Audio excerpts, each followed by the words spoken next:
Shalom. In today's video on Jewish philosophy, we're going to discuss Sukkah because the holiday of Sukkah is coming up. And when it comes to Sukkah, we see something interesting. The Gemara connects Sukkot and the Exodus from Mitzrayim. And we see that all throughout the liturgy of Sukkot and the practices that we have and the fact that we are supposed to remember Yetzias Mitzrayim when we sit in the Sukkah. But it begs the question, and this isn't my question, it's the Beis Yosef's question, we're going to be using his answer, which is, if we're supposed to be connecting Sukkot to Yetzias Mitzrayim, it's a little strange because Sukkot are in remembrance either of the clouds that surrounded us when we left Egypt, when we were in the desert, or they were the booths that we sat in, the Sukkot that we sat in the desert, very similar to the Sukkot that we sit in today, these temporary dwellings. Those two things, the clouds and the Sukkot that we sat in, were post the Exodus from Mitzrayim.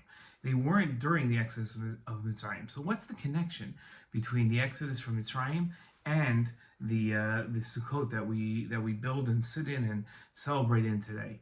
And the Beis Yosef's answer is a fascinating answer. He says that it's both the Sukkot and Yetzias Mitzrayim, both the clouds and the Sukkot that we sat in and Yetzias Mitzrayim were things that we saw with our own eyes.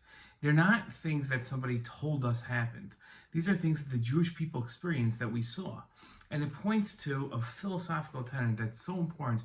It's a foundation of Judaism, which is that unlike other religions, we don't claim that there was one tremendous reveal between the divine God and one person, and that one person is who we should trust. That's how all the other religions, major religions, operate. It's a trust based on one person.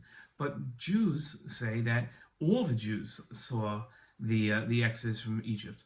All the Jews experienced the revelation of God at Har Sinai, and all the Jews lived in Sukkot and experienced the miracles of the clouds. And that's the connection between Sukkot and Yetzias Mitzrayim. It's not a connection built by time.